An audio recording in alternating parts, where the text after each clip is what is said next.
Bonjour mesdames, alors on va traiter un nouveau sujet cette semaine. Le sujet qu'on va traiter, c'est de savoir comment s'arranger pour être capable de faire un reproche. C'est-à-dire que quand on est qu'en couple, évidemment, ce qu'on cherche à faire, c'est d'évoluer dans son couple, n'est-ce pas? Et on a souvent des choses à dire, et souvent même des reproches, d'accord, à faire, en fait, dans l'optique d'améliorer, de corriger, de bonifier, oui. Et on sait pertinemment que quand on parle de choses qui fâchent, ouais, dès qu'on remet en cause son mari, dès on essaye en fait de le cadrer, on essaie de lui apprendre à réfléchir autrement, autant que d'avoir des traits de caractère différents. Voilà, et on va tout de suite toucher à la personne. Et on sait pertinemment que dès qu'on parle des gens, hein, c'est difficile, ouais, c'est difficile, ça veut dire que tout de suite ça se braque, tout de suite on a l'impression qu'on est condamné, on est jugé, n'est-ce pas? Et donc il y a tout de suite il y a un refoulement de soi, il y a une manière de mettre de côté, c'est ça, n'est-ce pas? Ouais. Et donc on est dans une difficulté parce on voudrait tellement que ça s'arrange, on devrait aimer que les choses s'améliorent, ouais, dans la relation, que ça soit dans la relation parent-enfant aussi, ça peut être la relation personnelle avec son mari. Et donc on aurait des choses à dire. Soit on se dit bon, on le dira plus tard, ou bien on n'ose pas dire parce qu'on a peur de froisser les gens, oui, ou bien etc. Et donc ça fait qu'en fait on accumule des souffrances qui à la fin explosent. Et là, c'est là qu'on comprend plus rien, que Madame elle devient folle, ou alors elle dit des vérités qui sont des vérités, mais qui sont formulées d'une manière, on n'arrive pas à l'entendre. Ça va? C'est comme vous avez un avion qui passe, il y a un taux de décibels qu'on ne supporte plus. Et donc c'est ça, donc elle se met à crier, elle se met à... Et la personne évidemment quand elle est un peu humiliée parce qu'elle n'est pas sourde, hein, votre mari n'est pas sourd, et donc on se dit et la personne elle n'a pas envie ni d'accepter, ni de se rabaisser, vous avez compris? Et là on tombe dans une forme d'humiliation. Et c'est pas ce qui était escompté au départ, c'est pas ça. Mais seulement on n'a pas su le formuler, ou bien on a trop tardé à le dire, ou bien voilà, d'accord? Alors c'est là. Alors on va essayer de comprendre, d'abord d'essayer de savoir comment ça se formule. La Gemara dit qu'il y a une mitzvah minatora de faire tochacha, c'est-à-dire qu'il y a une mitzvah selon la Torah de faire reproche, c'est mitzvah, c'est marqué Ochir Tochir Tamitecha. Reprocher, tu reproches à ton prochain, donc a fortiori à son mari, a fortiori à ses enfants, a fortiori aux proches, à l'entourage, a fortiori. Seulement c'est la Gemara d'expliquer que c'est très difficile de faire un reproche.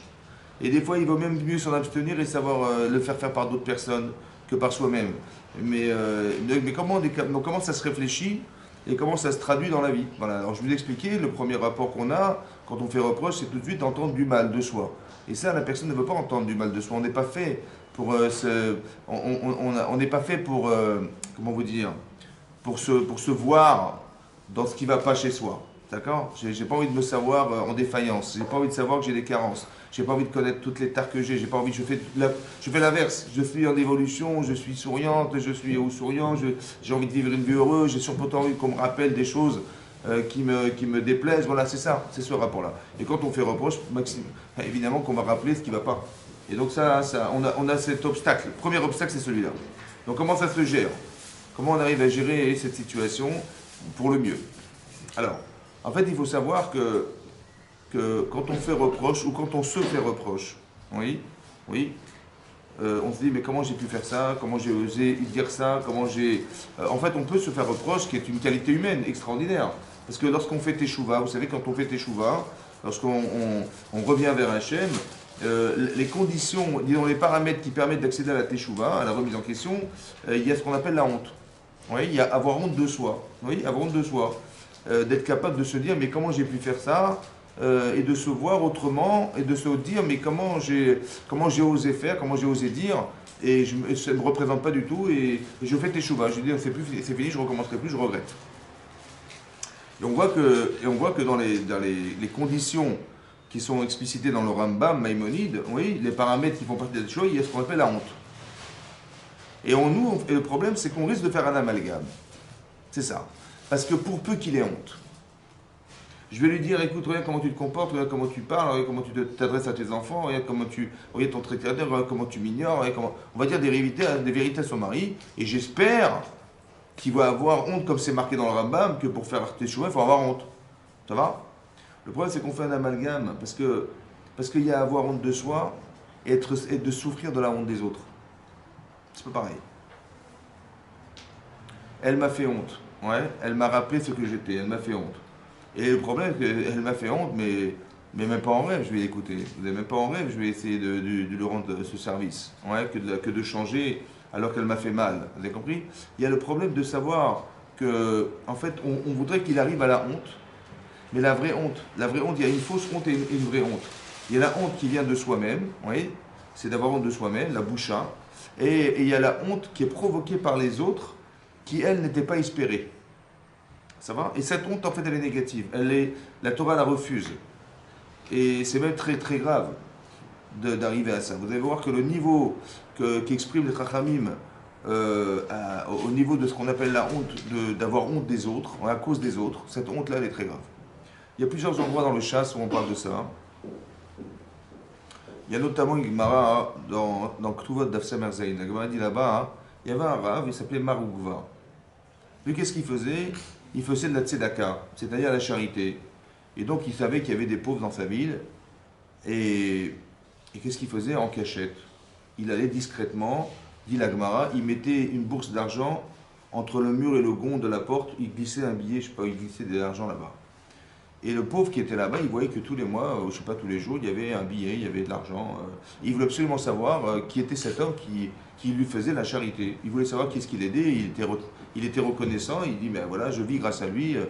Il voulait absolument savoir. Donc il attendait comme ça, il attendait derrière la porte. Et qu'est-ce qui se passe? Donc lui, il met ce fameux billet là-bas, et le pauvre, il ouvre la porte. Et comment ça s'appelle? Le Moroukva, pour ne pas qu'il ait honte, comment vous dire, qu'il ait honte d'avoir su qui était son donateur, il a couru, il s'est carrément jeté dans une fournaise ardente. Et là-bas, la Gemara dit que sa femme l'a suivi. Et elle est rentrée avec lui. Et la Gemara raconte, elle lui a dit, mais tu vas te brûler, tu vas te mettre tes pieds sur mes pieds. Et là-bas, c'est marqué dans la Gemara qu'il a eu de la peine. Parce qu'il a vu que ce que faisait sa femme en termes de tzedaka était plus grand que ce que lui faisait en cachette, comme ça, discrètement, sans faire honte. Et comment vous dire, et il lui dit, mais comment ça fait que tu brûles pas, toi? Il dit, parce que toi, tu donnes de l'argent. Mais moi, je donne directement à manger. C'est-à-dire que le pauvre, il va recevoir de l'argent, il va être obligé d'acheter je sais pas, une gazinière, d'acheter un produit fini. Moi, je propose directement à manger, donc c'est pour ça que le chesed qu'elle a pu faire est plus grand que son mari, c'est ce qui l'a empêché de brûler. En tout cas, ce qui est marqué dans la Gemara, c'est qu'il a évité la honte.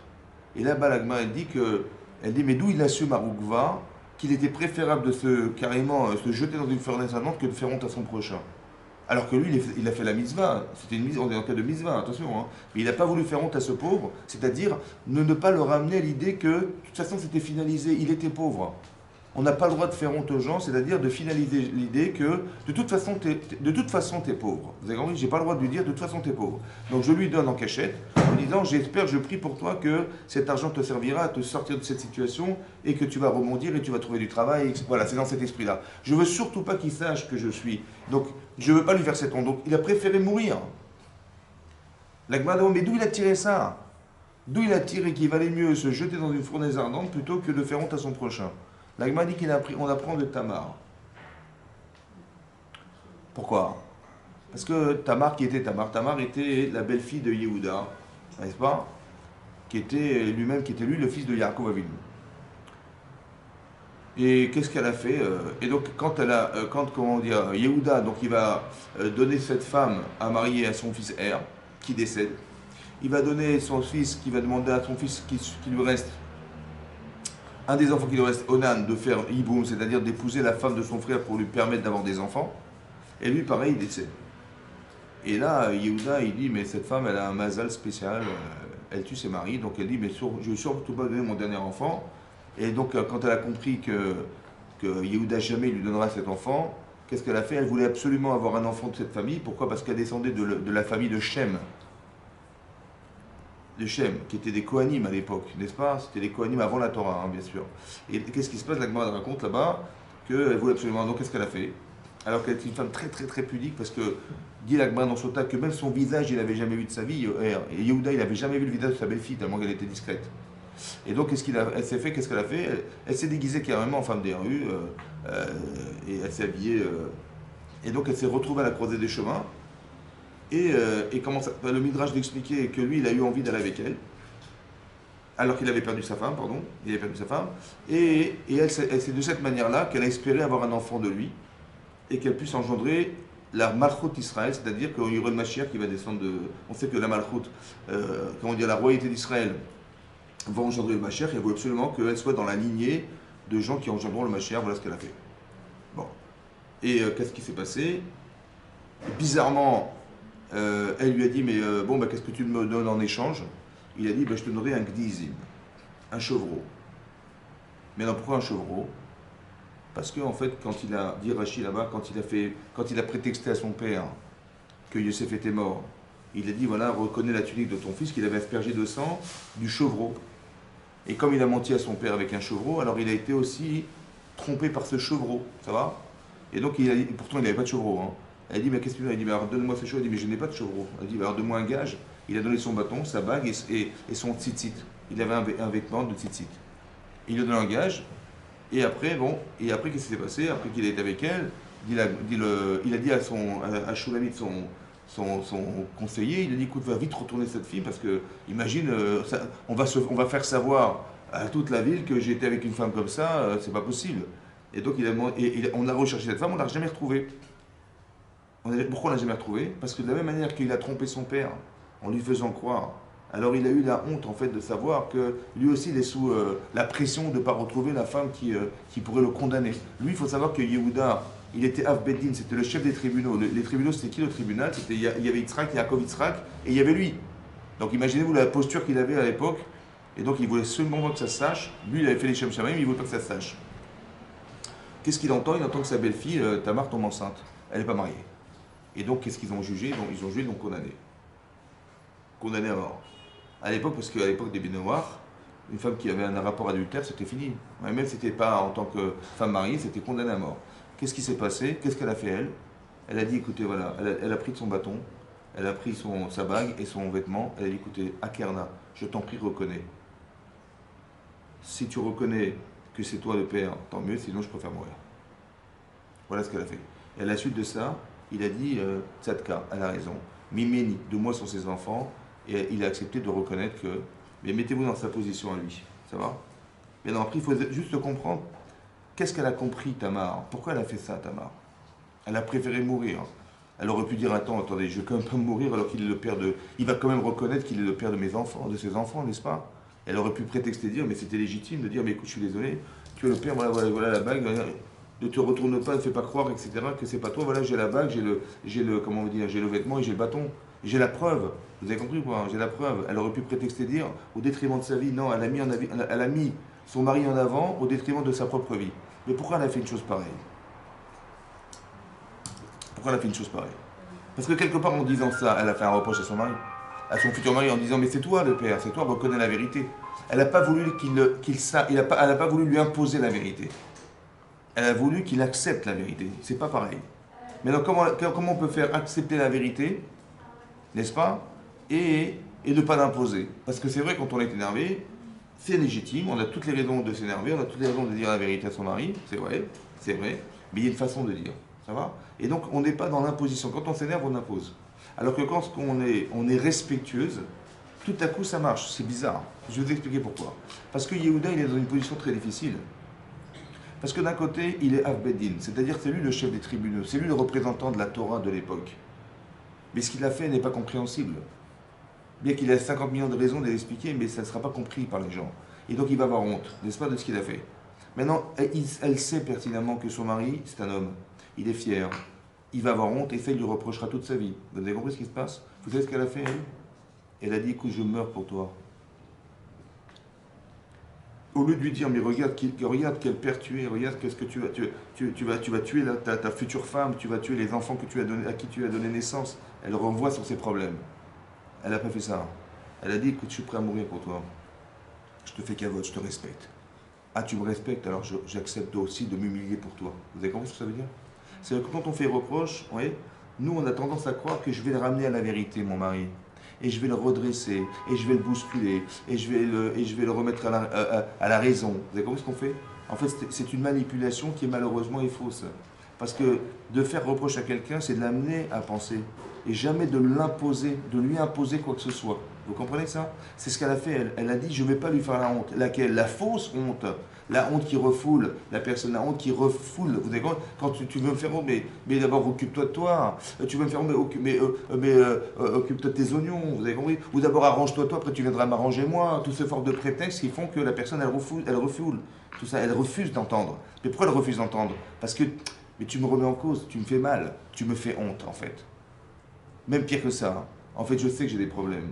Bon, mais que tu me dises, tu me répètes ce que je suis, j'ai pas besoin de l'entendre deux fois. Je l'ai déjà entendu une fois. Donc, si c'est juste pour me répéter ce que je suis, j'ai pas besoin de t'écouter. Ce genre de reproche-là, comme si que la personne était sourde et qu'elle n'était pas capable d'entendre qu'elle avait des problèmes et quand on lui répète, en fait, on la met dans la difficulté de se savoir.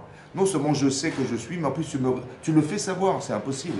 Et c'est encore une autre difficulté. Là, encore une fois, on fait honte à la personne, mais qu'elle a mauvaise honte. Il valait mieux te jeter dans la fournaise ardente, ça veut dire. Et pourquoi c'est très grave? Et ça, il faut comprendre pourquoi c'est tellement. Là-bas, Tosfot, il y a des commentaires dans la Gemara qui demandent, il dit, mais pourquoi c'est pas marqué dans les trois mitzvot sur lesquels il préfère de mourir que de, comment vous dire, que transgresser la Torah? C'est aussi grave que de faire un vodazara, d'idolâtrie. Si quelqu'un nous propose d'être idolâtre, ou comment on va dire, ou de mourir, il vaut mieux mourir. Si on nous propose d'avoir une relation avec une femme mariée ou de mourir, il vaut mieux mourir. Si on nous demande de tiens, tue-le ou je te tue, il vaut mieux mourir. D'accord? Et là, Tosfot, il demande, il dit, mais pourquoi c'est pas mentionné là-bas? Aussi ça, de ne pas faire honte à son prochain. Combien c'est grave de faire honte à son prochain? Donc quand je vais faire reproche, je sais ce que je vais faire. Je sais ce que ça va engendrer. Mais j'ai pas envie de tomber dans le piège de faire honte, c'est-à-dire de provoquer une fausse honte, une mauvaise honte, la fausse honte. Ça, j'en veux pas, c'est là. Je veux qu'il ait honte de lui, mais pas. Et comment je vais faire? Alors là, on a trouvé une astuce. C'est de respecter. Vous avez compris? Ça veut dire, je t'aime, mais c'est dommage que. Vous avez compris ça? Voilà. Voilà. Et puis de répéter des choses. Parce que quand je dis ça, j'ai l'impression qu'elle ne m'aime pas. Alors qu'elle m'aime. C'est pour ça qu'elle me le dit. Mais moi, j'ai pas l'impression de l'entendre. Alors il vaut mieux l'exprimer, que la personne elle entende qu'on est aimé. Mais c'est dommage que cet amour il soit entamé à cause de cette petite truc, à cause de ça. Et là, ça donne envie de changer. À la différence que lorsque tu me dis ce qui va pas, voilà, parce que la personne dit mais comment ça t'es pas heureuse? Mais regarde tout ce que je fais pour toi et tu me reproches. Si tu me disais ce qui allait bien et que dans la globalité de ce qui va, il y a des choses qui n'iront pas, alors je comprends. Mais que tu me dises que ça ne va pas, je ne comprends pas. On a l'impression qu'on n'a servi à rien. On a l'impression en tant qu'homme qu'on ne joue pas un rôle dans son couple. Oui, ou qu'on n'est pas aimé par sa femme. Voilà, c'est ça. Autant que pour une femme, je dis dans les deux sens. Hein. Vous avez bien compris que c'est dans les deux sens. Mais quelque part, il faut savoir faire des reproches et ne pas tomber dans la honte qui amène, qui engendre que finalement rien n'avancera. Rien n'avancera et rien ne se changera. Cette honte-là, on la retrouve aussi, c'est une Gemara, en fait, il y a une Gemara dans Baba Mitzvah d'Afnon Tret. La Gemara dit là-bas, hein, il y a trois personnes qui descendent au Gehinam, à l'enfer, mais qui ne remontent pas. Là-bas, tout ça, il explique que ça dure un an, parce que normalement, ça ne dure pas si longtemps que ça. C'est pour la pire des situations, on va dire que ça dure autant que ça. Mais il en reste que descendre et pas monter. Alors, la Gemara dit de quel cas il s'agit? De celui qui fait honte à son prochain. Malbim nechavero barabim. Ça veut dire qu'il blanchit son visage. Ouais, le sang, il sort du visage, il est blanc. Il est pâle, il est blême. Il a eu tellement honte qu'il n'y a plus de sang qui circule dans son cerveau. Ça, c'est un. Deuxièmement, mécanichem chavero. Quelqu'un qui va donner un surnom. Il va l'appeler l'abruti du village, voilà, l'idiot, l'imbécile, tous les petits prénoms, tous les petits surnoms qu'on donne aux gens, puis en fait qui sont destructeurs internes, mais qui font que la personne, finalement, elle ne sera plus capable de s'en sortir. Ça va? Ça, c'est très très grave. Autant que celui qui a une relation avec une femme mariée. Daman explique comme ça, c'est pareil, c'est qu'il descend au Guénem, il ne remonte pas. Pourquoi ces trois exemples? Alors le Maral de Prague, il explique, dans l'écrit du Shagadot, du Chask, il explique là-bas dans cette Gemara, il dit qu'en fait, il dit comme ça, il y a deux styles d'avérotes, il y a des styles de fautes, deux styles. Il y a des fautes qui sont déterminées comme étant des fautes auxquelles on va tirer plaisir, ça va? D'accord? Ça veut dire que ça sera, on va dire, des fautes corporelles, d'accord? Il y a des fautes spirituelles. Les fautes corporelles, elles se réparent facilement. Dès que j'ai eu peur, si par exemple j'ai eu plaisir à brûler un feu rouge, on me dit tu vas perdre 4 points, ça s'arrête tout de suite. Je m'arrête au feu rouge, je m'arrête au stop, parce qu'on va remplacer un plaisir par quelque chose qui va m'amener à perdre. D'accord? Physiquement aussi. Je vais perdre de l'argent, je vais perdre mon permis, donc j'ai pas envie. Donc on va compenser par quelque chose qui est corporel. Vous avez compris ça? Ça c'est la faute. Mais ça se répare facilement ça. Par contre, il y a des fautes qui sont psychiques. Ça veut dire qu'on rentre dans le psychique de la personne. Ça, c'est beaucoup plus grave. Beaucoup plus grave. Ça veut dire de faire honte à quelqu'un, ça peut être un traumatisme qui va rester longtemps. qui va peut-être même changer sa vie, qui va faire qu'il n'aura plus le courage, ni la force, ni le ressort d'être un homme ou d'être une femme dans sa vie. Vous avez compris? Parce qu'on lui a fait honte. D'accord? Et là-bas, le Maharal de Prague explique son défaut très grave. Pourquoi c'est grave? Parce que Hachem, il a donné la vie à cet enfant, ou à cette personne, ou à cette femme, ou à cet homme, avec un psychique, c'est-à-dire ce qu'on appelle le nefesh. Vous savez qu'il y a le corps, il y a la neshama, il y a le nefesh, il y a le ruach. Le nefesh, c'est la conscience. On vit avec une conscience, n'est-ce pas? Et donc quand on entame dans la conscience de quelqu'un, vous voyez, on l'empêche d'exister quelque part. Pourquoi? Parce qu'il va savoir qu'il est ce qu'on a dit de lui. Vous avez compris? Je lui ai fait honte, tu vaux rien, tu es mort en fait. Et donc la personne, elle croit qu'elle n'existe pas. Donc elle est physiquement en pleine forme, elle fait du sport tous les jours, mais à l'intérieur, c'est fini. Vous avez compris? Elle n'a plus le ressort d'exister, elle se dit de toute façon, je ne sers à rien, elle est dans une grande déprime, parce qu'on a touché au nefesh, on a touché à la conscience humaine. Ça veut dire qu'il y avait un projet divin qui devait se réaliser à partir de cette personne. Qu'est-ce qu'on a été faire nous? On a cassé ce projet divin en lui brisant son nefesh, sa conscience. Dit le Maharal de Prague, c'est des fautes très très graves ça. Parce que ce n'est pas simplement un problème relationnel, c'est un problème qui va remettre en cause la conscience humaine. Et donc la conscience du projet divin qui se cache derrière cette personne. Hachem, il avait besoin de lui. On a brisé cette conscience. C'est très grave. Ça, c'est Malbim et Chavero Barabim. Mais Kaneshem Chavero. La Gemara demande, elle dit, mais quand on donne un surnom et faire honte, c'est pareil. Tu donnes un surnom, tu vas faire honte. La Gemara dit non, en vérité, la personne s'était habituée. Dans le contexte de la Gemara, elle s'est habituée. Voilà, il est l'idiot du village, donc ça n'a aucune incidence. Seulement celui qui le dit, il est dans l'intention de détruire. Celui qui dit dans l'intention de détruire la personne, c'est grave. Et c'est lui qui va... Vous avez compris, c'est ça qui est grave. Donc soit ça a une incidence sur la personne, c'est très grave, soit ça n'a aucune incidence, c'est trop tard. Seulement lui, il le fait dans l'intention de détruire. Il le traite comme ça pour le rabaisser, pour l'écraser, et ça c'est très grave. Ensuite, il y a celui qui a une relation avec une femme interdite. Là-bas, le Maharal, il pose, il dit, mais il n'y a rien de spirituel là-dedans. D'accord? Il y a beaucoup d'émotions, il y a des attirances physiques, des choses, il n'y a rien de matériel, de spirituel. Alors il explique, en fait, il y a oui du spirituel. En quoi il y a du spirituel? Parce qu'on a souvent rapporté, vous savez, il y a une Gemara dans Sota Lavbet, là-bas, la Gemara dit que les gens se marient selon leurs actes. Ça va? Ça veut dire que Hachem, il fait rencontrer des personnes, les films à ACM, selon ce que les gens font. D'accord? Pourquoi selon ce que les gens font? Pourquoi on juge les gens selon ce qu'ils font? Parce que ce que nous faisons, c'est ce que nous sommes. D'accord? Comment je vais savoir qui vous êtes? Parce que je vois ce que vous allez faire. Et le niveau de ce que vous faites, dans quelles conditions vous avez fait, etc., etc. Donc, on détermine la personne en fonction des actes. La vraie personne, ce n'est pas celle qui pense, c'est celle qui agit. D'accord? Parce que ce que vous pensez, vous pouvez penser ce que vous voulez. Mais ce que vous allez faire, c'est vous. Ça va? Et donc, la Hachem, il nous juge selon ce que nous faisons. Donc, la Gemara dit, on va juger, on va être mes avec zébogim, c'est-à-dire un garçon va rencontrer une fille, les filles ACM. Voilà. Donc, l'expérience qui va faire que, voilà, je suis cet homme, elle est cette femme, on va se rencontrer parce que il y a des choses en commun qui nous rassemblent. Après, ça peut être les midot, ça peut être la hirat shamayim, ça peut être plein de choses, mais c'est ça qui nous rassemble. La Gemara dit, mais c'est faux. La Gemara dit, c'est faux, c'est marqué dans la Gemara, dans l'idée de Tetvav, la Gemara dit qu'à 40 jours avant la conception d'un enfant, n'est-ce pas, on dit, Bat Ploni, une fille d'un tel, elle est la femme de cet homme. Donc c'est déjà un déterminisme déjà prévu déjà. La Gemara demande, mais ce n'est pas les films ACM, ce n'est pas quelque chose qui est résultant de ce que nous avons fait, mais c'est déjà prévu depuis longtemps, à 40 jours avant la conception d'un enfant. La Gemara dit non. Ce qui est marqué, qu'on dit Bat Ploni des Ploni, une fille d'un tel pour lui, c'est Zivug Rishon, c'est-à-dire la femme prévue au départ.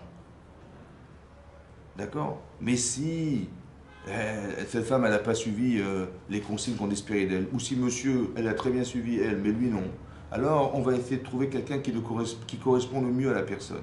Ça s'appelle Zibuk Sheni, c'est ça que la Gemara dit, on va juger selon les actes. Vous avez compris? Donc il y a la femme du départ, et il y a celle qu'on peut épouser, et il y a celle qu'on a pu rater, ou qu'elle a pu rater, son mazar, on va dire, et on va trouver quelqu'un d'autre qui lui correspond. Ça va? Ok. Maintenant, selon l'idée qu'au départ, il y avait une femme pour un tel, ça veut dire quoi au fond? Qu'est-ce que ça veut dire? Ça veut dire qu'au départ, la Neshama, elle était masculine-féminine. Ça va? Masculine-féminine. Ça veut dire que la Neshama vous n'êtes pas des femmes avec un féminin. Vous avez du masculin. Et les hommes ne sont pas masculins, ils ont aussi du féminin. Ça va? Maintenant, ce féminin chez l'homme, il est potentiel. Le masculin chez la femme, il est potentiel. Vous êtes des femmes, vous vous sentez être femme. Mais vous avez fait le choix d'un homme qui correspond au masculin que vous portez en vous. Vous dites, c'est lui mon mari, je suis amoureuse de lui, je veux cet homme, c'est lui que je vais épouser. Mais d'où vous savez que c'est lui? Qui vous garantit que c'est lui? Parce qu'au fond, vous avez quelqu'un en vous qui s'appelle monsieur. Mais non, il est physiquement là, et en fait, il est aussi potentiellement là. Ça va? Mais non.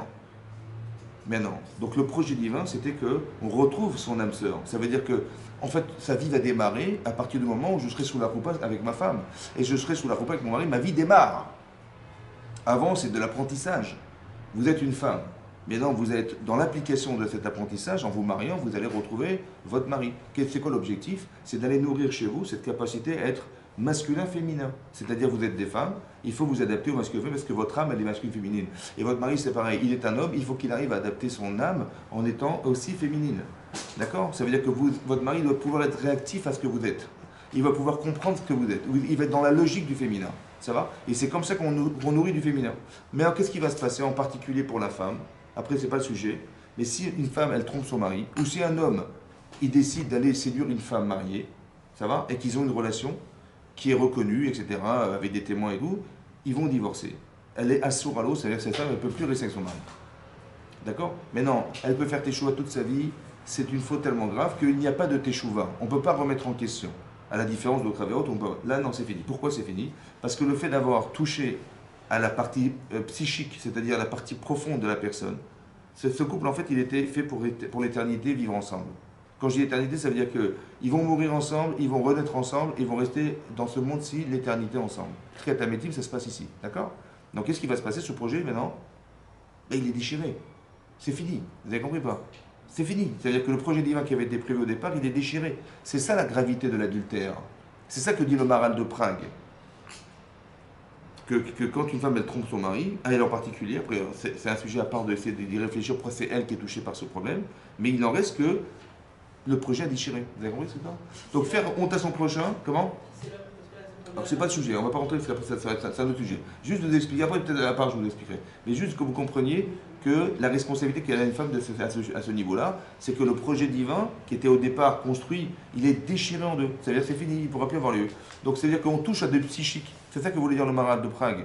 Mais non, il y a trois notions. Donc il y a ces trois notions. De faire honte à son prochain, c'est un psychique qui est détruit. De lui mettre un shemra sur lui, un surnom, etc., c'est aussi grave, autant que l'adultère est grave. Voilà. Mais pour dire que vous avez vu la honte c'est ça. Ça veut dire que quand j'ai fait honte, j'ai détruit un projet divin. Donc je dois faire très attention. On touche à du feu, là, c'est brûlant. Ça. Nous, on croit que mais c'est pas grave qu'il ait honte, au contraire, et ça va le booster. Qu'il ait honte, au contraire, qu'il ait honte. Et on se rend compte en fait qu'on touche à la personne, mais on touche au psychique de son mari, on touche à la partie sensible de sa femme. En fait, je crois que je rapproche, mais j'éloigne. Je crois que je construis, je détruis. Donc quand on fait reproche, il faut faire très attention, c'est très très grave.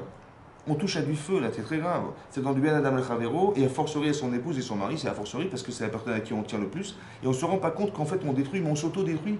Parce que il fait pas. C'est comme si j'étais en train de me taper sur mon bras droit parce qu'il m'a cogné contre un mur. Vous avez compris? C'est aussi stupide que ça. En fait, mon mari et moi, on est un. Je ne veux pas me faire mal, mais je me rends pas compte que quand je fais mal, je me fais mal. Excuse-moi, l'histoire de moitié féminin, moitié masculin. Oui. C'est parce que comment déjà? Zachar ou Nekeva. C'est marqué dans la Torah. Dans chacun, il y a les deux. Il y a les deux. Mais nous, c'est plus. Vous êtes des femmes, vous êtes du féminin, réellement féminin, et vous avez du masculin en vous. Cette partie masculine, elle dort en vous. Comment? Environ à peu près 200 grammes. Non, je ne sais pas combien, mais c'est-à-dire qu'il y a du masculin et du féminin. Mais vous êtes parti, en fait, vous devez construire du masculin en vous. Vous devez construire. Parce qu'on a été créé masculin-féminin. L'âme était masculine-féminine au départ. Donc quand elle descend sur terre, en fait, vous êtes féminine au départ, vous êtes complètement féminine. Mais quand vous avez. Qu'est-ce que le projet divin, c'était quoi? De retrouver son masculin et de vivre avec de façon à ce qu'on construise ensemble quelque chose qui m'amène à devenir. Je suis femme, je deviens masculin par mon mari. Vous êtes plus féminin que masculin. Vous n'êtes pas plus. Vous êtes, bien sûr que vous êtes plus, évidemment, parce que c'est potentiel. La conscience que vous avez. Par exemple, il y a des gens qui ont une tendance féminine masculine. Ils sont masculins, ils ont une tendance féminine. Ça va? Mais ça veut dire quoi? Pourquoi ils sont tirés vers ils sont tirés vers des hommes, alors qu'ils sont des hommes? Parce que ce que l'homme doit rechercher et atteindre par son épouse, eux, on leur a donné en cadeau. Et donc, ils se croient féminins, alors qu'ils sont masculins. Et donc, ils sont attirés vers une femme, ils sont attirés vers un homme. Il dit, mais de même une femme, elle est attirée par un homme, bah, eux, ils sont attirés par des hommes, parce qu'ils se pensent féminins. Mais j'ai un comportement, j'ai une pensée féminine, je me déplace comme une femme, je pense comme une femme. Comment? Non, c'est juste mal compris. Ils pensent qu'ils sont des femmes alors qu'ils sont des hommes. Vous avez compris ou pas? mais qu'est-ce que ça change? En fait c'est un cadeau qu'on leur a fait, qu'ils ont une sensibilité féminine que l'homme n'a pas en général. Il a ce que la femme pourrait apporter à l'homme, qui lui, il n'a pas eu besoin de l'atteindre, on lui a donné. Et lui, il croit qu'il est femme alors qu'il est homme. Vous avez compris? Et donc il va transformer son corps, ou il va être attiré par des hommes, parce que c'est logique. Et si je suis femme, je suis attiré par ce qui me comble, c'est un homme. Et donc il va être attiré par un homme en se pensant femme, il n'est pas femme. Mais parce qu'il a des comportements féminins, autant qu'il a des sensibilités féminines, il croit qu'il est femme. Alors qu'en fait, il a les deux. Elle vaille que les hommes, ils aient une réflexion féminine qui les amène à avoir une sensibilité féminine, etc., qu'on n'a pas, qu'on doit atteindre. Donc c'est mon épouse qui va me permettre d'atteindre ça. C'est ça, Eizer, elle va être une aide. Eux, ils ont déjà cette tendance déjà. Donc Hachem, il leur a fait le cadeau déjà, alors qu'eux, ils l'ont utilisé dans le mauvais sens, sans l'avoir compris fondamentalement. Vous avez compris ça? Voilà. Lui, en fait, il doit s'accepter comme un homme. Seulement, il a en plus cette sensibilité féminine, mais il n'est pas femme. Alors que lui, il est sûr d'être femme. C'est ça qui c'est ça l'erreur. Et donc, il va chercher, en vérité, il va être attiré par des hommes. Autant l'inverse. Une femme, elle se sait être femme, mais elle a une tendance masculine très forte. Donc, elle dit, mais je suis un homme. Et donc, elle va chercher une femme pour combler sa partie masculine. Vous avez compris? Donc, il faut juste leur expliquer que c'est faux. En fait, cette tendance, elle est mal comprise. Et la personne se croit être, elle n'est pas. Vous avez compris? Voilà. Maintenant, pour revenir au sujet, je parlais du reproche, d'accord? Pour revenir au sujet du reproche. Et donc c'est ça, donc c'est délicat, vous avez compris. Maintenant j'ai peur parce que je ne sais pas comment je vais parler, je ne sais pas comment je vais dire, je ne sais pas comment... Peut-être je vais frustrer mon épouse, peut-être mon mari, je vais plus le frustrer qu'autre chose. Si je dis rien, je souffre, et si je parle, je ne sais pas ce que ça va engendrer. C'est grave, c'est difficile à gérer. C'est pour ça que c'est dur de faire une tochacha. Ben non, mais non, justement. Alors il faut apprendre à dire, c'est vrai. Il faut apprendre à dire. Il faut apprendre à dire. Alors, parce que si je fais honte, je fais une avéra. Et je lui fais honte. Si je fais honte, je fais une avéra. Alors comment ça se traduit? C'est intéressant de voir. Alors, où est-ce qu'on a vu une tochacha dans la Torah? C'est important de voir où est-ce qu'il y a eu des reproches dans la Torah. Alors, on a vu dans le contexte de Yosef. Oui, Yosef. Qu'est-ce qui s'est passé, Yosef? Ouais. Alors mettez-vous à la place de Yosef. On est le personnage de Yosef. Yosef, il était très attaché à son père, n'est-ce pas? Il est l'enfant préféré de son père, parce qu'il est l'enfant de la femme que Yaakov il aime, qui était Rachel. Il ressemble à son père, donc il a tous les paramètres qui vont faire que Yaakov il est attiré par cet enfant. C'est ça, hein? Et donc il va lui offrir un vêtement, il va lui apprendre la Torah, et donc ça crée un privilège particulier qui va créer un déséquilibre dans la famille. Comme ça dit l'Agma dans Shabbat Dafyud, l'Agma dit que le fait qu'il ait donné ce cadeau à cet enfant, il a été méchané ben abanim, c'est-à-dire qu'il a fait des différences. Et cette différence, elle a été mal acceptée par ceux qui l'ont subi, les enfants. Papa, il fait des cadeaux, papa, il a tué la Torah, papa, il sourit et nous, etc. Vous avez compris? Ce décalage, il va créer une défaillance qui va engendrer ce que les enfants, inconsciemment, ils vont vouloir se justifier le fait de se débarrasser de Yosef. D'accord? En prétextant que monsieur, il a fait des rêves, voilà, on va se prosterner devant lui, il s'est pris pour le roi d'Israël. Voilà, tout ça, c'est en fait issu d'un désir profond de ne plus le voir. Vous avez compris? C'est ce que la Torah appelle la haine et de la jalousie.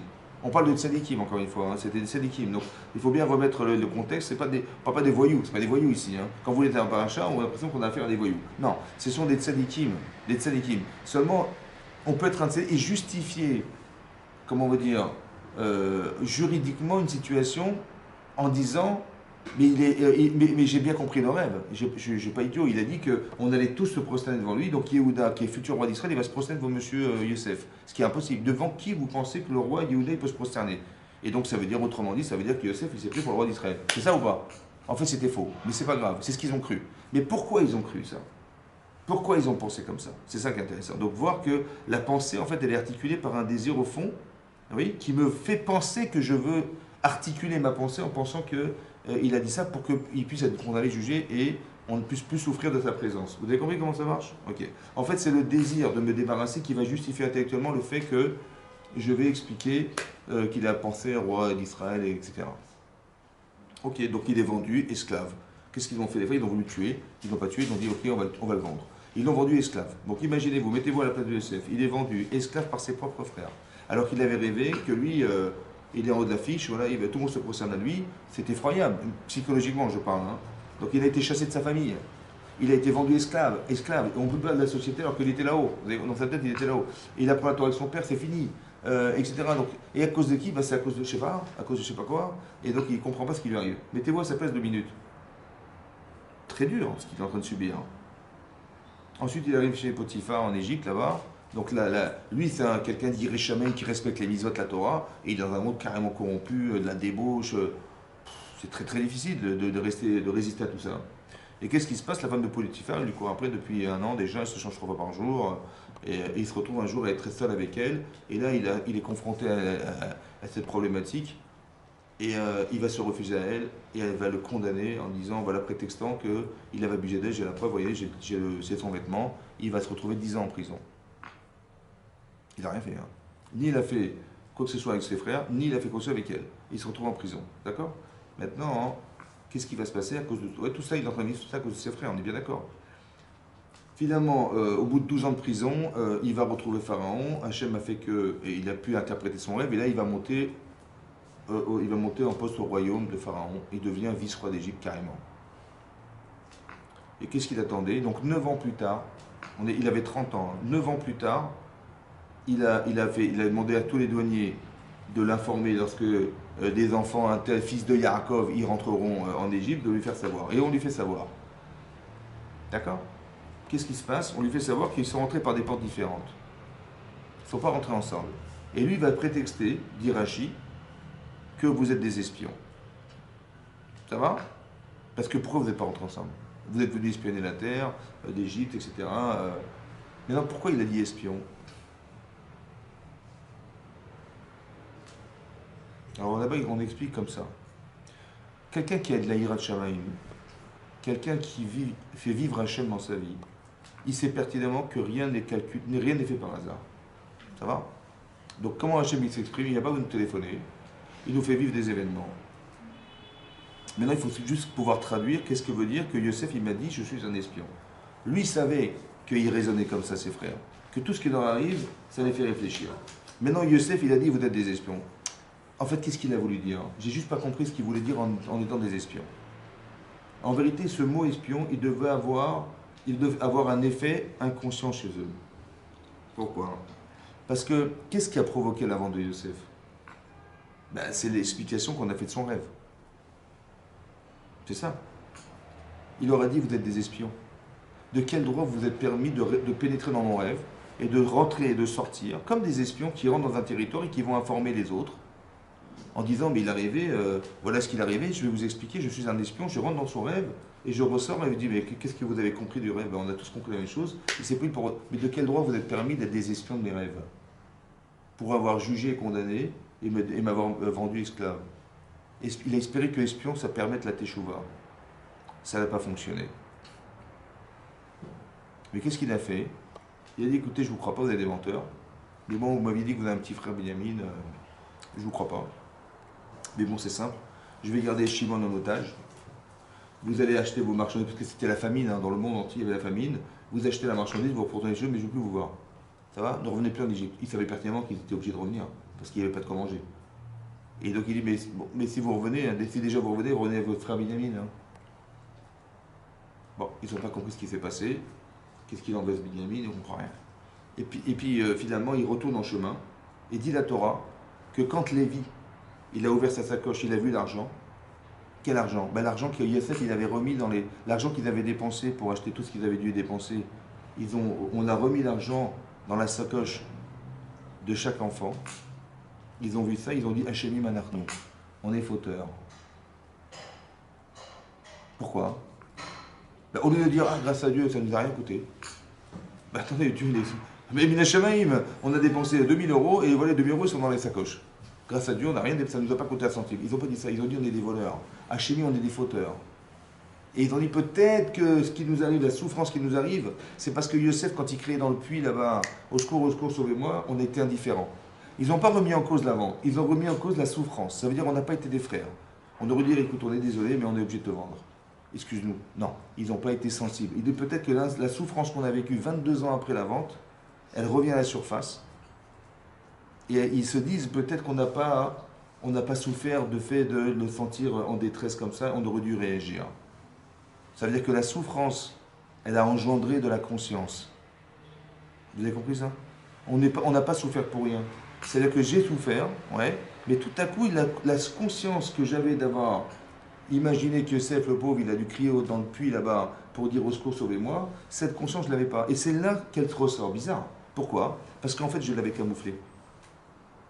Je ne voulais pas l'entendre. Parce que si je l'entends, je vais souffrir. Si je vais souffrir, je vais emmener Yosef. Mais je ne veux pas emmener Yosef. Donc je ne veux pas imaginer. Donc comment je vais faire? Alors Hachem, qu'est-ce qu'il fait? Il fait mal. Tac, ça fait mal. Et j'ai plus envie. Et j'ai plus envie. Je souffre, j'ai plus envie. Et comme j'ai plus envie de cacher, alors cette conscience, elle remonte à la surface, elle revient et j'entends Yosef qui crie dans le puits. C'est ce qu'il a voulu faire en fait. Quand il a remis l'argent, il a dit j'espère que ça va engendrer de la teshuva.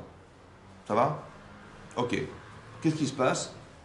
Et finalement, ils ont consommé tout ce qu'ils ont dû acheter. Et Yaakov il dit bah, écoutez, il faut retourner en Égypte. Il dit bon, retourner, on ne pourra jamais. Comment ça? Ben, il faut bien retourner, mais il a dit le maître, je ne sais plus comment il s'appelle, monsieur Yosef, là-bas, le parent, là, il a dit il fallait absolument revenir avec Binyamin. Mais qu'est-ce que vous avez été raconté? Vous avez un frère et ça l'a mis en colère. Vous avez compris, ça l'a mis en colère et il a dit mais bon, si déjà, alors Yehuda il vient. Il dit écoutez, papa, je me porte garant. Voilà. Écoute, j'aurais fauté toute ma vie, sur terre et dans le monde futur, si je ne te ramène pas Binyamin. Voilà ce que dit Yehuda, son père. Et qu'est-ce qui va se passer? Ok, donc il accepte. Et ils partent en Égypte. Et là, ils sont reçus par Yosef. Il dit je m'excuse, je vous avais mal jugé. Il les a reçus, il leur a fait un super repas, ils ont bien mangé. Et à la fin, qu'est-ce qu'il a dit à ces soldats là? Il leur a dit écoutez, ma coupe là, avec soi-disant je fais des nechashim, c'est-à-dire comment on veut dire, hein? Du nichouche, ça veut dire qu'il faisait de la sorcellerie, des trucs comme ça avec. Soi-disant, ils connaissaient la vie avec. Ils lui ont piqué, soi-disant, ils l'ont volé. Et il dit mettez-la dans la sacoche de Binyamin. Et qu'est-ce qu'ils ont fait? Ils sont retournés. Donc à la fin du repas, ils ont mis ça. Ils sont partis en Israël avec la marchandise qu'ils avaient achetée. Et ils ont été rattrapés. On a fouillé du plus grand au plus petit. On ouvre la sacoche de Binyamin et on trouve la coupe du roi. Et donc là, ils ont dit bizarrement, moi j'aurais porté plainte. Hein. Parce que je sais que Binyamin c'est pas un voleur, et je sais qu'on n'est pas des enfants de voleurs non plus, vous avez compris? J'aurais dit c'est un coup monté, on veut nous rendre esclaves, et j'aurais porté plainte, je me serais accroché avec un avocat, et on aurait... Non, ils ont dit, vous savez quoi? Elohim matzet avon avadecha, c'est Dieu qui a trouvé la faute de tes serviteurs, on va devenir des esclaves. Pourquoi esclaves? Parce qu'ils ont vendu esclaves. Ça va? Qu'est-ce qui se passe? Yehuda, il vient voir Yosef. Il dit écoutez, voilà, je reconnais, mais bon, vous savez, je me suis porté garant vis-à-vis de mon père, et je lui ai promis que je retournais, parce qu'il a dit écoutez, il avait promis de dire écoutez, moi je serai l'esclave, laissez partir Binyamin. Il dit non, je suis désolé, on est juste ici, il a volé, c'est lui qui sera retenu, tu peux rentrer chez toi. Il dit écoutez, je vous ai expliqué, il a fait toute la plaidoirie, il a expliqué, il a dit voilà, il dit vous savez, je me suis porté garant vis-à-vis de cet enfant, et je ne pourrai jamais retourner voir mon père, sachant que cette déchéance morale qu'il va avoir, en sachant que Binyamin est resté en Égypte, est impossible. Et moi, je ne pourrais pas le voir, Yehuda, dans cette déchéance pareille, là. Pourquoi? Parce qu'il m'a expliqué, mon père, avant de partir, que son âme dépend de l'âme de cet enfant. Et il aura eu l'impression, dit Yaakov Avinu, comme s'explique Rashi, qu'en perdant cet enfant, il aura perdu les trois à la fois, sa femme, Rachel, son fils Yosef et Binyamin en même temps. Nafsho kshurave nafsho. Son âme est attachée à son âme. Ça veut vous gardez cet enfant, vous tuez mon père. Voilà ce qu'il a dit à Yosef. Donc il a fait ça pour lui dire, écoutez, j'assume, donc moi je serai l'esclave et laissez-le partir. D'accord? Qu'est-ce que fait Yosef? Dit la Torah, il n'a pas pu se retenir. Ça veut dire quoi qu'il n'a pas pu se retenir? Là-bas, Rachid expliquait, il a fait sortir tout le monde. Ça va? Il s'est retrouvé seul avec eux. Et là-bas, le Midrash explique que là, il va se révéler à ses frères, donc il va leur faire honte. Mais il ne voulait pas qu'ils aient honte devant les autres. Et donc, il a demandé à tout le monde de sortir.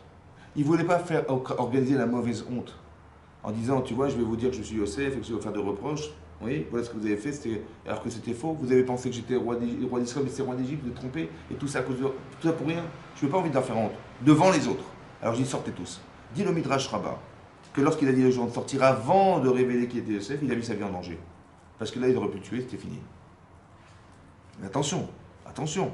Ça veut dire que qui va faire que Yosef, il a vécu tout ce qu'il a vécu, dans l'idée de faire téchouer à ses frères. Et il n'a jamais dit à son père qu'il était en Égypte de peur que quoi, que son père lui dise rentre à la maison. Et lui, il voulait réaliser ce projet de faire teshuva à ses frères. Et que ce projet-là, il va disparaître. Parce que si il les fait sortir, ils vont le tuer tout de suite, c'est fini. Vous avez compris ou pas? Mais je préfère mourir que de leur faire honte. C'est pas grave, tout ce que j'ai perdu, c'est pas grave. Si je leur fais honte, c'est pire. Donc il a dit, je prends le risque. Et ils sont sortis. Et il leur a dit, Ani Yosef, c'est moi Yosef. Mon père est vivant. Avinucha, il a dit, mon père est vivant. Qu'est-ce qu'il a dit en fait? Il a dit, c'est moi Yosef. Mon père est vivant. Ça veut dire, il a dit à comment il s'appelle, à Yehuda. Il dit, c'est moi Yosef. Mais, j'ai pas compris, mon père est vivant. C'est-à-dire que tu m'as dit quoi? Que si je garde Binyamin, je tue ton père. C'est ce que tu m'as dit, oui, n'est-ce pas? Tu m'as dit, si je garde Binyamin, je tue ton père. Mais pourquoi? Parce que ton père, il est tellement attaché à cet enfant que si tu lui enlèves cet enfant, tu tues ton père. C'est ça que tu m'as dit. Et tu m'as dit, mais tu es un criminel. Parce que si je conserve Binyamin, je tue ton père. C'est ce que je m'as dit, oui. Mais tu te rappelles que quand moi j'étais attaché, quand mon père était attaché à moi, tu te souviens? C'est bizarre parce que quand tu m'as vendu, tu n'as pas eu les mêmes sentiments. Tu n'as pas dit, mais si je vends Yosef, mon père va mourir. Ahod Avichai, et là mon père est vivant, mais comment il peut être vivant selon toi? Vous avez compris ce qu'il a fait? En fait, qu'est-ce qu'il a fait? Il a fait juger d'une situation qui le condamne, Yossi Yehuda. Et maintenant qu'on lui dit, mais c'est toi qui l'as fait pour moi, tu ne peux pas le refuser, tu ne peux pas le renier. Vous avez compris, il a fait la Torah? Il n'a pas dit, mais tu te rends compte comment tu te contredis, tu n'as pas honte. Il n'a pas fait ça. Il a fait l'idée comme ça, je regarde, qu'est-ce que tu en penses? Il dit, mais si tu fais ça, tu tues mon père. Il dit, écoute, c'est moi Yosef. Mon père est vivant. Il aurait dû mourir depuis longtemps après toi. N'est-ce pas que, comme tu avais un parti pris avec moi, tu n'as pas été conscient de la gravité de ce que tu faisais, alors qu'avec Binyamin, il n'y a aucun problème. Là, je prenais ta place de roi selon toi. Alors tu dis, bah, le fait qu'il ait parti pris du fait que Yosef il va prendre sa place, ça l'a complètement aveuglé au point de s'insensibiliser à la souffrance de son père. Mais là, il a été. Vous avez compris comment il a fait la Torah, le reproche? Il est marqué dans la Torah, Lo yachlou lanototo qui nivalou mipalav. Ils n'ont pas pu répondre, tellement ils étaient épouvantés devant ça. Et Rachid dit qu'ils ont tellement eu honte, ils n'ont même pas pu parler. Estomaqués devant ce qu'ils. Quoi? Il a dit, c'est moi Yosef. Waouh, on s'est gouré. Mince, on a cru que c'était roi d'Égypte, et on a cru que le roi d'Israël, c'est roi d'Égypte. Waouh, on s'est gouré. Oh, la souffrance de mon père, le deuil, les machins, les pleurs, tout ça pour rien, c'est trompé. Il avait honte, vous avez compris pas? Mais c'est la honte positive, ça. Il leur a fait reproche en espérant qu'ils allaient reconnaître leurs erreurs. Il leur a pas dit, vous êtes des richaïm. Il leur a pas dit la vérité.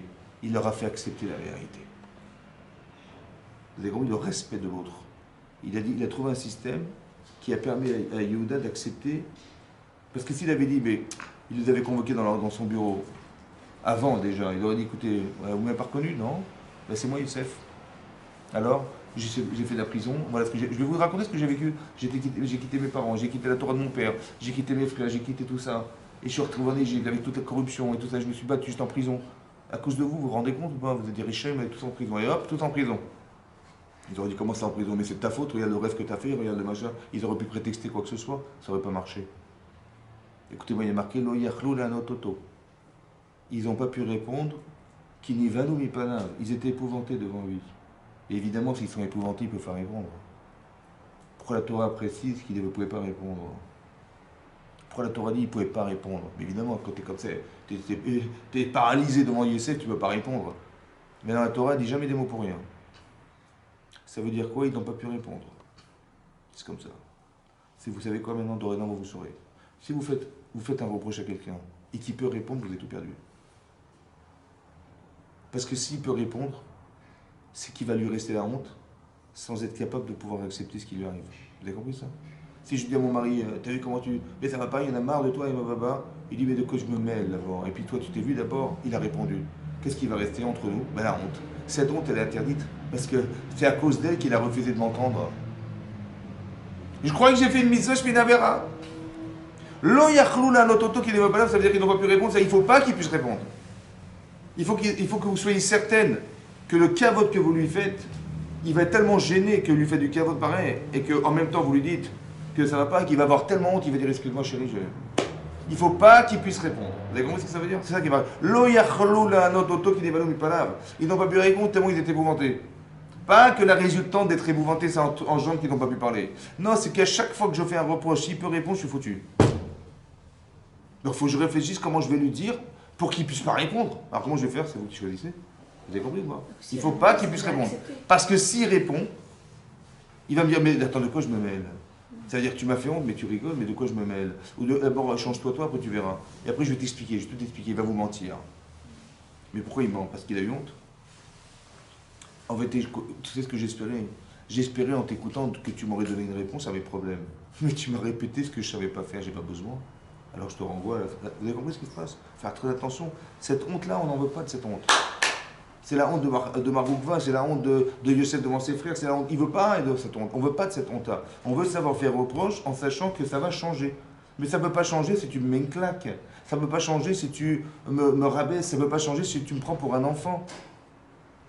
Quand tu me dis, mais tu commences à crier, mais tu ne suis pas un enfant, je ne suis pas sourd, de toute façon. Donc tu peux. Et vous avez compris ce qui se passe, c'est qu'on n'est pas en capacité de changement lorsqu'on nous humilie. On n'est pas en capacité de changement lorsque on est rabaissé ou pris pour moins que ce qu'on est, ou savoir, on nous rappeler que ce qu'on est, c'est finalement ce qu'on n'espérait pas. Ça veut dire que tu es en train de me dire, je suis un mauvais mari, tu es en train de me dire, ça ne me donne pas envie. Ça va? Vous avez compris ça? Donc c'est ça qu'il faut réfléchir. La honte, cette honte-là, elle rabaisse. Cette honte-là, elle détruit. On n'en veut pas. On veut par contre que la personne ait honte d'elle-même. Il faut amener les gens à avoir honte de soi. D'accord? C'est ça la boucha. Quand Hachem nous donne un truc, on dit mais comment j'ai fait ça, j'ai honte. Quand je vois la Torah, je vois Abraham Avinu, je vois les Avot, je vois la Sarah, je dis mais qu'est-ce qu'on est à des kilomètres? J'ai honte parce que qu'on est complètement... on est à combien de kilomètres de ces gens-là? Vous avez compris? Alors pour peu qu'on arrive un petit peu, quand on dit Mata, il y a Guillaume Assa, il est Massa Avota et Abraham Sraviakov, bien sûr qu'on n'atteindra jamais Abraham Sraviakov, je vous rassure. D'accord? Mais au moins qu'on puisse tendre vers ça un petit peu quand même. Et donc j'ai honte de pas faire Chesed d'Abraham, j'ai honte de ne pas être assez forte dans ma tête comme Yitzhak Avinu, j'ai honte de pas être juste comme Yaakov Avinu. Ça va? Quand je vois cette vérité-là, quand vous voyez par achat la splendeur de ce qui est de ces avots, c'est extraordinaire. Quand vous étudiez un peu ça profondément, vous avez que c'est des géants, quoi. On est et je dis, mais si je pouvais tendre, je me vois là, mais quand je vois ça, et je me vois, mais j'ai honte. Mais cette honte, elle m'amène à changer. Vous savez, la boucha fait partie des éléments moteurs d'un désir de changer. C'est ça qu'on veut atteindre par la Torah. Quand je fais reproche à mon mari, je ne veux pas lui dire la vérité, je veux l'amener à la vérité. Je ne veux pas lui dire la vérité, parce que cette vérité, elle fait mal. Je veux l'amener à ce qu'il a compris. Je veux l'amener à changer. Je veux l'amener à ce qu'il accepte cette vérité-là. Que lui-même, par lui-même, il va dire, tu as raison, je veux. Exactement comme Yehuda, elle a donné sa vie pour lui, et elle a dit, écoute, tu as raison. Pourquoi? Parce que écoutez-moi bien, si tu me ramènes à l'idée que j'étais fauteur, je vais être obligé de mentir. Je vais dire, écoutez, le bâton, c'est le mien, c'est vrai, tout ça, c'est à moi, même la volée. Elle va mourir et personne n'en saura rien. Vous avez compris ce qui se passe? Je veux surtout pas qu'il mente. Je veux surtout pas qu'il arrive à dire une chose qui, à cause de moi, parce que je lui ai dit la vérité, il va se vexer. Dans la situation où il va fauter, c'est sûr et certain. La seule manière que j'ai qu'il accepte, c'est de lui faire du kavod. Je lui rappelle qu'il est extraordinaire. Je lui rappelle qu'il est formidable. Je lui rappelle, voilà. Je lui dis, écoute, voilà, j'avoue, je suis prêt à mourir pour toi. Je te donne tout ça, voilà. Juste que tu reconnaisses. Mais je vais mourir, c'est pas grave. Non, je vais pas mourir. Mais ça, je vais te dire. Mais ça, je vais te dire la vérité. Vous avez compris comment c'est intelligent? Elle a fait ça de façon intelligente. La seule manière, c'était ça. Tellement Yitzhara, il est énorme. La seule manière, c'est de dire, écoute, je suis prêt à mourir pour toi, pas de problème. Juste que tu reconnaisses. On dit, attends, tu fais ça pour moi, mais ça va pas. Mais ça, je veux te dire la vérité. Vous avez compris comment ça marche? Voilà. Il n'y a que l'amour, le respect, les valeurs qui vont faire que la personne elle écoutera le reproche et elle changera. Sinon, ça ne marchera jamais. Chazak ou Baruch, mesdames.